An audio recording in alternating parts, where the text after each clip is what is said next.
Yes, hello everyone, welcome back to my YouTube channel. And in this one, we're going to be talking about perhaps one of the most important topics that you're ever going to explore in technical analysis, and that's market structure. Just thinking about how deep this can go in terms of details, you're just going to see. So, no waffling, we're going to get straight into the lesson. The three basics of smart money concepts. If I really had to describe this, especially when I get new students come into the mentorship and the course, um, when I really do have to put it down to the basics, the three main basics I always talk about: market structure, liquidity, and then of course entries, when it comes to order blocks, supply and demand zones, whatever it may be. But market structure is always key.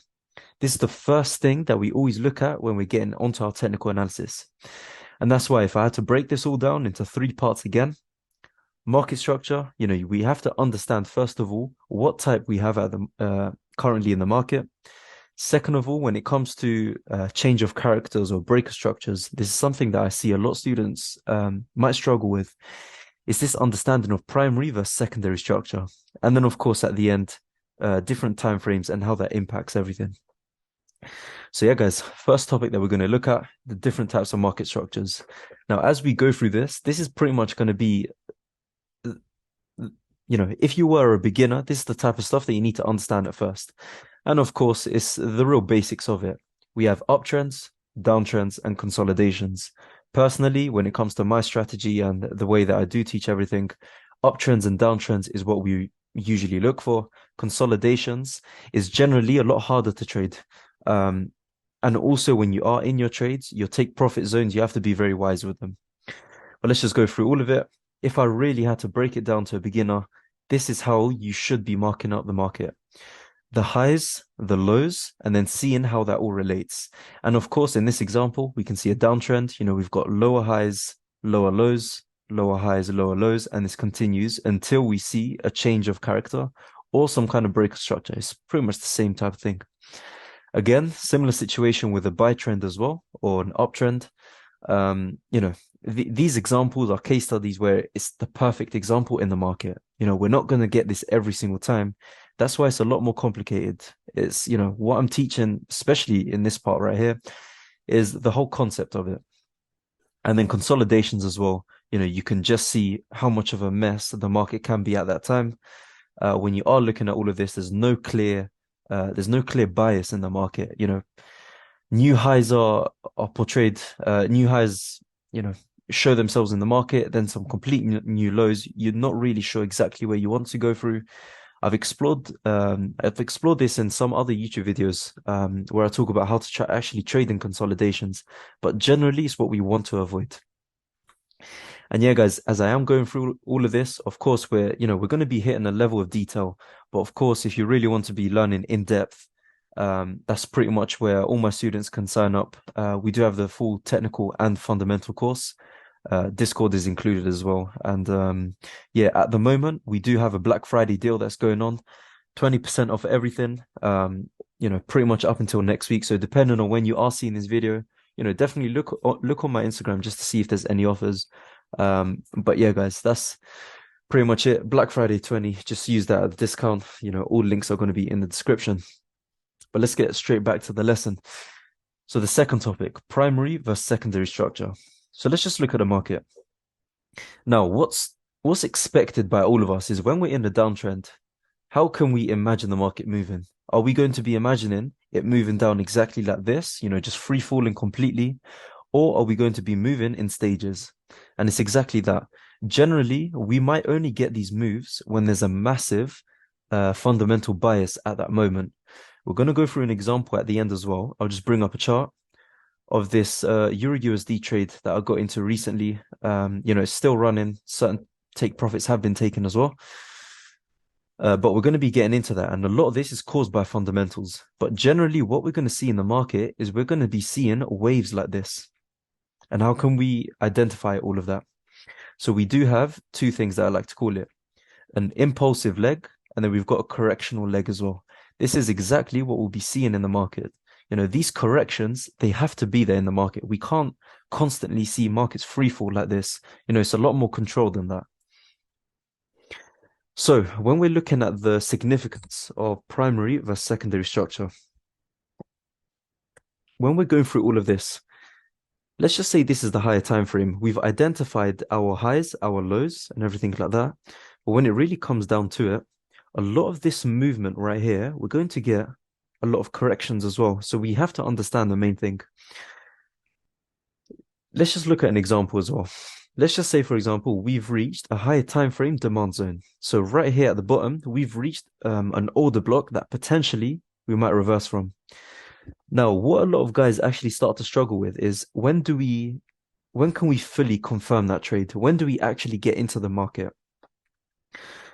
So if we're zooming into this point right here, this is the bottom, this is the top over here as well, as represented by that red circle. And then of course on the way down, it's not going to be one straight line, but we're going to get some kind of flows to the downside. What I would consider my primary structure is this.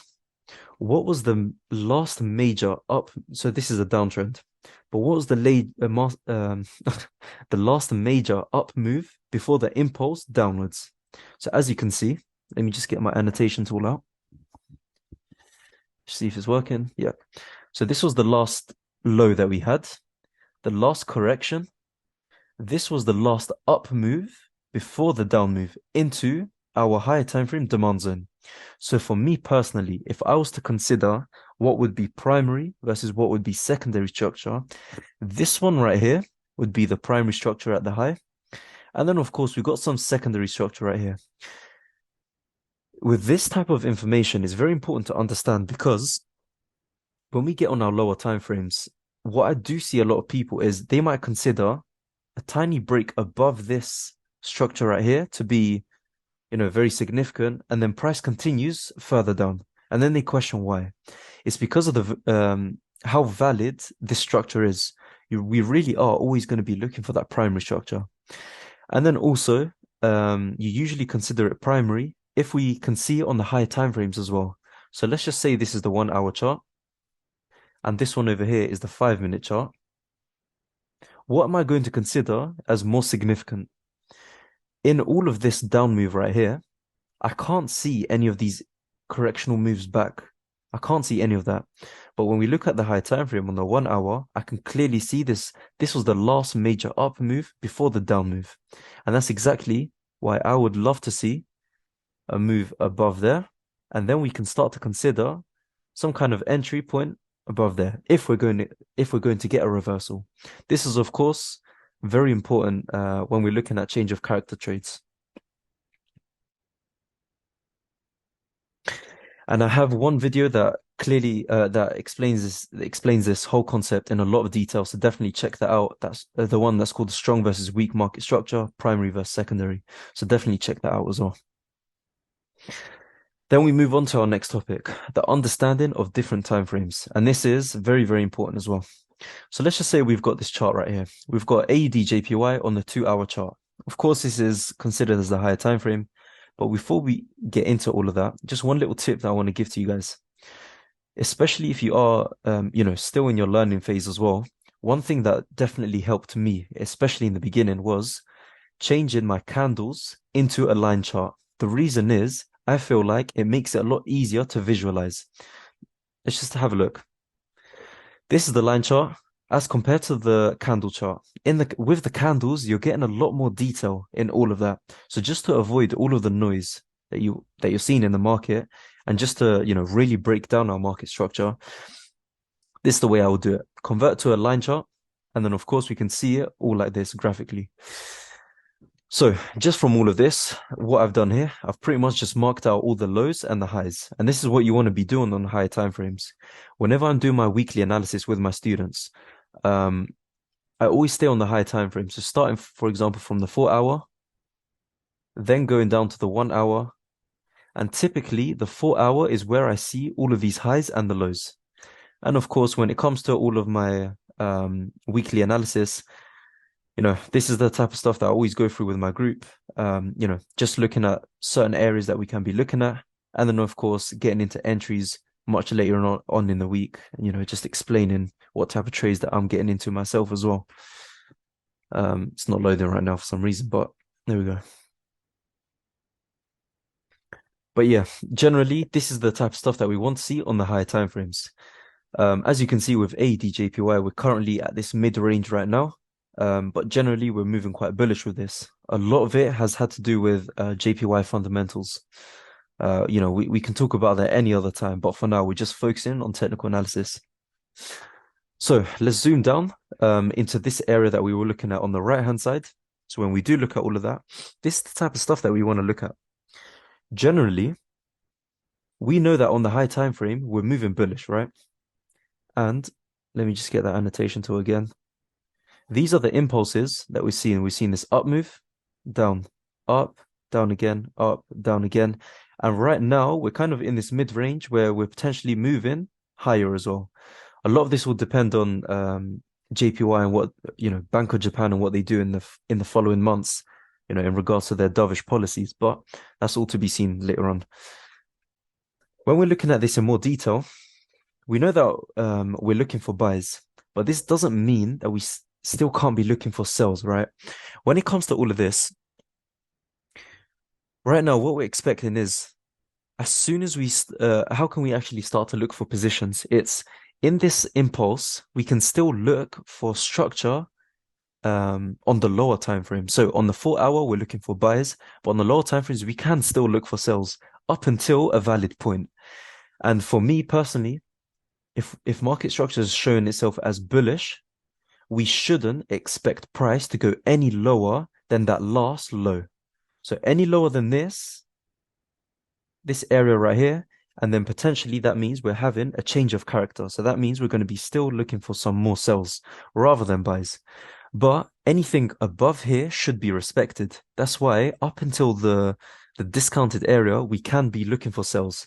So it's not to say, market structure is bullish on the 4 hour. That doesn't mean that we just have to look for buys the whole time. It gets a bit more complicated than that. So here, for example, we've reached the high, but as soon as we started to break some of this structure right here on the lower time frame, we can start to look for sells. As you can see, one of these order blocks was respected. Again, price moving down even further. But as soon as we start to see price break up above one of these important highs that we were talking about. So remember, on the 4 hour, that's something separate. But on the 1 hour chart, when we're looking at just this zone right here, this for me would be considered as one of the primary highs. The reason is, again, it was the last up move before that down move right there. As soon as this high was broken, now we can start to look for more buys. And then eventually, as you can see, price eventually came down to this order block down here and then continued to buy up, breaking above this structure right here and then continuing that uptrend. But what I'm trying to say here in this third part of the market structure is you can still look for different types, but definitely the most safest type of entry that you want to be looking for is this. Let me just go on a fresh chart. You want to be looking for 4 hour. Let's just say we're in a uptrend. 1 hour as well. We want to see that uptrend as well. And even on the 15-minute, for example, we want to see that uptrend. So again, you just want these further confirmations. You really want to be in that trend, as you can see. If, for example, it's 4 hour up, 1 hour down, and then obviously the 15-minute will depend. You can still trade that, but obviously trade it with caution. You don't want to be trading against the trend. When we're talking about market structure, this is pretty much the main things that you want to look at in terms of breaking it down fully. But obviously we get a lot more complicated and a lot more in detail, especially when we're getting into things like Wyckoff accumulations, distributions, a few other things as well. Personally, I don't think Wyckoff is that necessary in terms of entries as well, but it's very, very good to have that understanding. And of course, for example, we do get into that in detail in the course. I believe it's in the advanced technical part. So yeah, accumulation schematics, distributions, and then obviously how to apply it as well and improving your win rate with that. So what I wanted to do now is to get in a few more live examples. Now, of course, we do have this example of Euro USD. What did it hit? I mean, it's still running at the moment. I took most of my profit out of 1 to 8, but we still got some profits running at the moment. So when we're looking at the Euro USD on the higher time frame, we can start from the 4 hour or the 1 hour, but generally we've been seeing a weaker euro and a much stronger US dollar fundamentally. And that's been the whole reason why we've been seeing this downtrend throughout this year. But just in general, when looking at all of this, like I was saying, if I had to mark up this chart, what do we have? We've got this high over here. We've got the low, the high, low, high, another low. And then of course we could start to consider this as the high as well. So as soon as we got all of that, we can clearly see that we're in a downtrend. Now, at what point do we start to consider that we can still look for sells, or do we switch our bias and start looking for buys? Now, in all of this, of course, let's just say, for example, we were at this point right here. Let's just say, for example, we were at this point right here. We're doing our weekly analysis. What can we expect? Now, if it was me personally, right at this moment, we are still in that downtrend. So personally, I would look for some potential sells at this order block right here. Obviously, the only problem with that was we did have them equal highs right there. So even that as an entry would be a bit difficult. That's why I'd have to confirm it. Of course, no confirmation to the downside, but instead what price did do is it printed now this new high right here. So what's happened now? We've broken this structure completely. So now, as you can see, we're potentially looking at a short-term buy trend. Obviously, in the grand scheme of things, we can still consider this as one of the highs, as one of the lows. But in general, we've broken this high right here. So now potentially we're looking for more and more buys. As soon as we've got this high broken, as we get a pullback, we're going to be looking for buys, right? Me personally, at the time, I did have two potential buy areas. One of them was right here. And then the other one was down here as well. This order block is very nice because, just getting into more detail, we do have an imbalance just above. Order block was untouched as well. Whereas over here, for example, of course, we've got this imbalance that was just filled, and it was very nice, for a short while. But we actually didn't even break any of these primary highs as well. So if we're looking at the 15-minute structure here now, price is very fractal. So it means that the more and more in depth we get, we can look at it in more detail, as in where can we mark our primary highs? This one right here was the last down move into this impulse here. So if we get a break above this high, that's when I could be looking for buys like this. But that's not what we got. Instead, price broke down and then bought up from here. So one area that you could have been buying up from was potentially this order block right here, and then potentially just buy up. Me personally, I did miss that trade, but eventually got into this buy right here. We created equal highs at the top. So this is a bit more looking into liquidity, and then pretty much just a retracement back into this order block. I did have 2 points of interest, this buy right here and this one down here as well. I did enter on this limit right here, and then eventually CPI data, I remember, came out very negative for the US dollar, and that's exactly what we started to see. That pullback in fundamentals was very, very helpful at the time, and then price just accelerated upwards. First take profit zone, and this is another key lesson about market structure. Understanding where price is valid and where it could potentially reverse is very important. So because this was a respected high previously, price is going to find it a bit hard to push through it. So as you can see, this order block right here was one of the areas that I potentially saw a reversal from. That's why I took profit right here at 1 to 8, I believe it was. But instead, price just decided to push through, and then we still had some partials running, which was very good. And then pretty much is just aiming for that next high.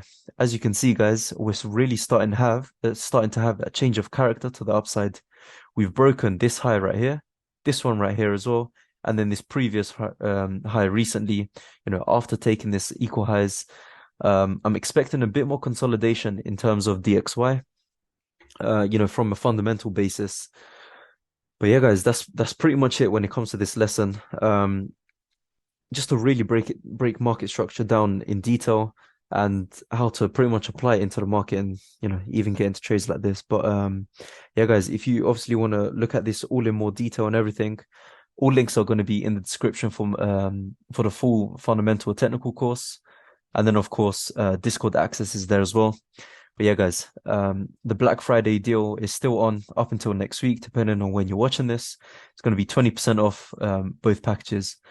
But yeah, if you have any questions, don't hesitate to message me on Instagram or anything like that.